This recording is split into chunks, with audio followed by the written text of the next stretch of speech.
refused 2 times in India. Later taken decision due to waiting time period in India. I booked my visa appointment for 9 a.m. on July 16th in Singapore, and I made the booking on July 10, well in advance, considering the Singapore visa typically takes about 4 days to process. I arrived in Singapore on July 15 and stayed at a hostel, as they're reasonably priced and generally clean. I woke up at 6 a.m. and left by 7 a.m., taking public transportation. It took me around 30 minutes to reach the U.S. Embassy. There was no crowd when I arrived, only 7 to 8 visa applicants at the entrance. Lockers are available for SGD2 if you have a large bag. However, if you only carry a phone or small electronic items, they store them for free. Upon entering, I saw a queue of about 10 to 12 people for biometrics. You're required to bring one passport-size photo with you, as they don't take photos there. The biometric process took only about 5 minutes. After that, I queued up for the visa interview, again behind 10 to 12 applicants. There were 2 visa officers, a middle-aged man and a woman. The male officer was spending about 5 to 7 minutes per applicant, while the female officer took around 2 to 3 minutes each. My interview was with the male officer. Good morning. Are you going as a student? Good morning. Yes, I am. Where and which university? I'm going to pursue a master's in actuarial science at Georgia State University. At that point, he got momentarily distracted, speaking to someone behind him for about 2 minutes on a matter unrelated to my case. Then he turned back and continued the interview. Why did you choose this university? Me. It was recommended by my chief actuary, who has over 30 years of experience and speaks very highly of GSU.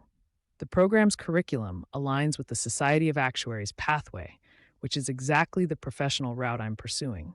Moreover, the university's campus life and the city of Atlanta suit my personality well. I'm an outdoorsy person and a certified scuba diver.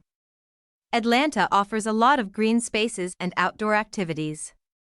Also, it's home to one of the world's largest aquariums, where certified divers like me can even dive with sharks, which I find incredibly exciting.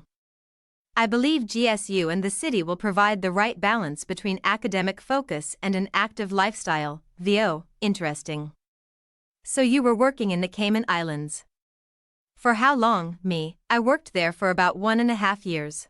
I left my job to pursue higher education in the US, since I never had a formal degree in actuarial science, just certifications. VO, what were you doing before that? Me, I worked in India for 5 years in the same domain. VO, do you know why you were refused earlier, and what has changed since then? Me, I believe I wasn't able to clearly communicate my situation during my earlier interviews.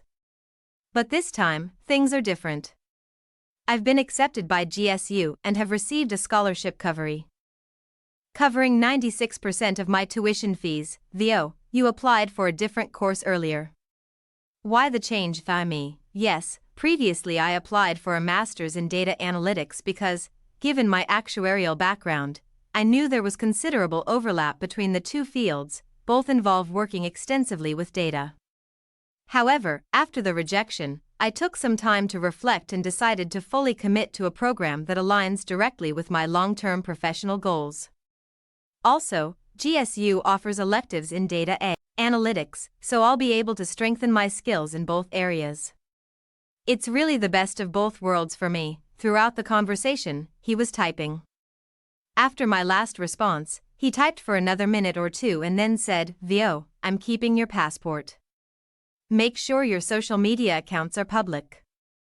The process will take around 3 to 5 days. Handed over me 221G slip. Me, thank you, officer. Mostly it went smoothly. Visa officers are listening, approving everyone. Mostly I saw approval.